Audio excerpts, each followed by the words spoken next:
તો મિત્રો ફરીથી તમારું સ્વાગત છે લાઈફસ્ટાઈલ ગૌરવના નવા બ્લોગમાં. તો આજે અમે આવ્યા છીએ મારા શાળાના મીઠાના આગરમાં અમે આવ્યા છીએ. આજે રજા હતી તે હું મારા સાસરિયામાં આંટો મારવા આવ્યો હતો. તે આ લોકોએ હવે પાછું મીઠાનું એ લોકોની સિઝન ચાલુ થઈ ગઈ છે. જ્યાં સુધી દેખાય છે ને ઠેઠ સુધી બધી બોર્ડર, ત્યાં સુધી મારા શાળાનો કબજો. અને મારા નાના શાળા જો અહીંયા આટા મારે છે બધે પાર્થભાઈ.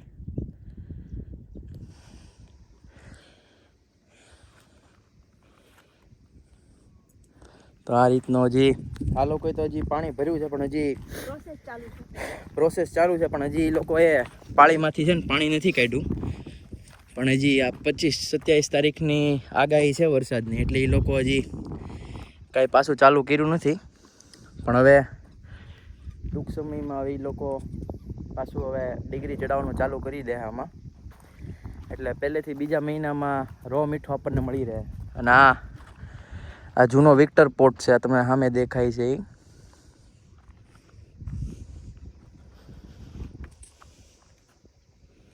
અને સામે એ લોકોની ઓફિસ દેખાય છે એ છે.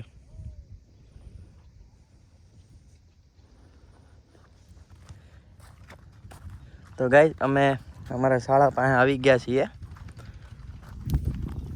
તો આપણે એને જરાક મીઠા વિશે માહિતી એની પાસેથી આપણે લઈએ કે કઈ રીતનું પ્રોસેસ થાય અને કઈ રીતનું આનું લોડિંગ અનલોડિંગ થાય, બધું મીઠાનું ક્યારે તૈયાર થશે. ત્યાં પણ લાંબો રન કાપી લીધો ભાઈ. આમાં અમે હાલીને થાકી ગયા તમારા. તો આ છે મારા નાના શાળા પાર્થભાઈ. રત્નસાગર સોલ્ટમાં તમારું સ્વાગત છે. રત્નસાગર સોલ્ટ એ લોકોનું ફોર્મનું નામ છે. તો કઈ રીતનું આપણને ક્યારે મીઠું મળી રહે હવે આનું? આપણે આમાંથી પેલા પાણી ખાલી કરવાનું છે, તળાવમાં નાખવાનું છે. આ તળાવ છે. હા, તળાવ છે. અત્યારે હું આગાહી છે ને પાછી 25-28 તારીખની, એટલે હજી કાંઈ પ્રોસેસ ચાલુ નથી કરી. પાણી ખાલી કરીએ પછી અને ચાર્જિંગ કરશું પાણીને. ને ત્યારબાદ પછી 25 ડિગ્રી જેટલું થઈ જાય ને પછી ઓટોમેટિક મીઠું આવી જશે. અને એનાથી પાવડાથી બધાથી આપણે ભેગું કરશું મીઠું અને લોડિંગ કરીએ. અહીંયા જેટી આ બતાવો. આ જેટી છે. હા, ત્યાં મીઠું આપણે બધું કલેક્ટ કરશું અને ત્યાંથી લોડિંગ થઈને પછી ત્યાંથી સૂત્રાપાડા મોકલવાનું. સૂત્રાપાડા ભરાય જશે ત્યારે આપણે તમને બતાવશું. મારા શાળાને તો આ બધું આવડે જ છે, પણ એ મેઇન હિસાબ છે એ મારા ઘરના જે એની બેન, બધો ટોટલ હિસાબ એની બેન જ કરે છે આખા ખારાનો. તો આપણને મીઠું ક્યારે મળી રહે? અત્યારે આપણે હજી ચાલુ નથી કર્યું. તો માર્ચ સુધીમાં મળી જશે. માર્ચ સુધીમાં? આમાંથી કેટલું આપણે ઉત્પાદન થાય એવું કાંઈ? 4,000 થી 5,000 ટન. 5,000 ટન દર વર્ષે આપણે કરીએ છીએ એમ? અને વધુ પણ થઈ શકે. વરસાદ ઉપર આધારિત છે. આ રીતનો ખારાની પ્રોસેસ હોય છે બધી.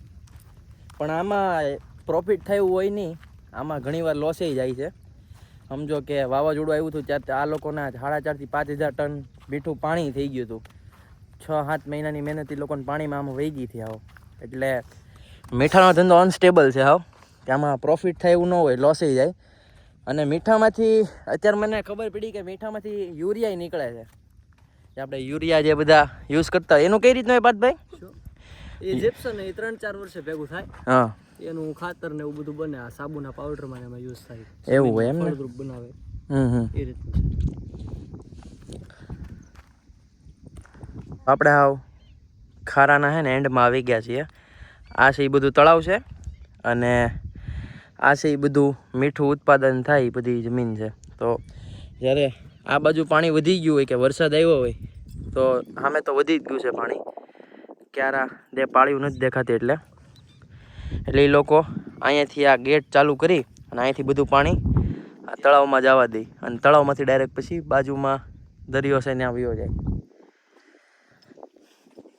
તો અત્યારે પાણી તમે આવડું આ પાણી છોડવા હાટું તમે આમાં બીજું પાણી એડ કરો કે કેમ? ઘરમાંથી આપણે 3 મોટર છે આ ઘરમાં ટોટલ. એ મોટર ચાલુ કરો 24 કલાક. પાણી બધું અહીંના દારનું જ હોય. દારનું પાણી. દરિયાનું પાણી નો હાલે એ રીતનું છે. તો આપણે આવી ગયા છીએ ખારાના સ્ટાર્ટિંગના પોઈન્ટમાં. તો બધું મીઠું છે ને અહીંયા ઉત્પાદન થાય અને અહીંયા બધું મીઠું એ લોકો સ્ટોર કરીને અહીંથી જ તે બધા સમજો નહીં કે મોટા JCB આવે એનાથી એ લોકો લોડ કરે ખટારામાં. અને આ એ લોકોની બધી ઓફિસ છે. આ સિઝનમાં બધી ઓફિસ એ લોકો ચાલુ કરી દે. આમાં બધો માલ સામાન થોડો ઘણો જરૂરતમંદનો હોય એ પીડો રહી ને આપણે આપણી ગાડી લઈને આવ્યા છીએ. આ હેનું છે આ હે ભંગાર પીડો રહી. તો આપણે જીપ્સન હજી દેખાડવાનું હા જોઈ આવીએ.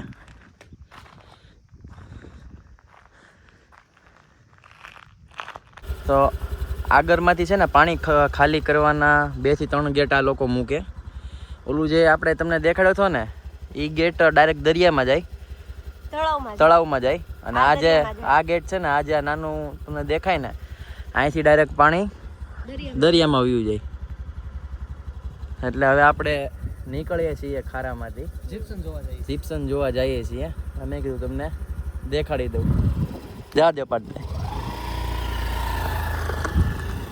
આપણે ખારાના અત્યારે અને પહેલાંના વ્લોગમાં ઓલા છેડે હતા, આપણે ખારાની વચ્ચે આવી ગયા છીએ. આ છે ને જીપ્સન છે, જીપ્સન કહેવાય આને. જે યુરિયા આપણે કહીએ ને કે જે આપણે ખેતીવાડીમાં કામ લાગે, ખાતર. પછી આપણે જે ગાડીમાં એડ બ્લુ નાખીએ ને એ તો મારા ખ્યાલથી આમાંથી જ બને છે. તો આ બહુ ઓછું કલેક્ટ થાય, બહુ ઓછું બને, પણ આ બહુ સારા ભાવે જાય બધું. અને સામે જો ફ્લેમિંગોની સિઝન આવી ગઈ છે. આપણા ખારામાં તો નહીં પણ સામેના ખારામાં આ જે છે એનાથી આપણે બધું જે મીઠું હોય એ બધું લોડ અનલોડ થાય એ JCBથી. અને આ બધી GHCL આ બધી GHCLની કંપની તમને ઠેઠ અહીંથી મહુવા હાઈવે છે ને ત્યાં સુધી GHCLનો કબજો છે આની ઉપર. જે આખા આપણે આમ ઇન્ડિયા તો ન કહીએ ક્યાં પણ વધારેમાં વધારે ઉત્પાદન ટોપ 10નું આ GHCL કંપની જ તે કરે છે. અને એનો પ્યુરિફિકેશન પ્લાન્ટ એ લોકો સામે 300 કરોડના ખર્ચે એ લોકોએ આવડવા એસિડનું છે એ લોકોએ ત્યાં બનાવ્યો છે. તો આ છે ને મીઠું છે.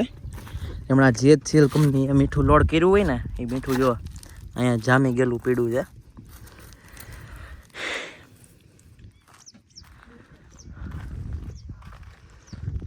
મીઠું આ રીતે આ ક્યારે અત્યારે દેખાય ને તમને એમાંય તે આ રીતે છે ને મીઠું બની જાય ટૂંક સમયમાં 3-4 મહિનામાં.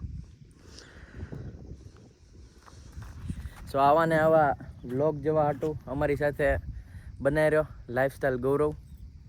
ચેનલને સબસ્ક્રાઈબ કરો, લાઈક કરો અને વધુમાં વધુ શેર કરો. So thank you. જો મારા શાળાએ એની ચેનલ એક ચાલુ કરેલી છે તો એ તે એનો રીતે વ્લોગ ઉતારે છે. આમાં સામે કદાચ થઈ જાય એવું લાગે છે. કાંઈ નહીં, હાલો ગાઈસ આપણે બીજા વ્લોગમાં મળીએ. તો થેન્ક યુ.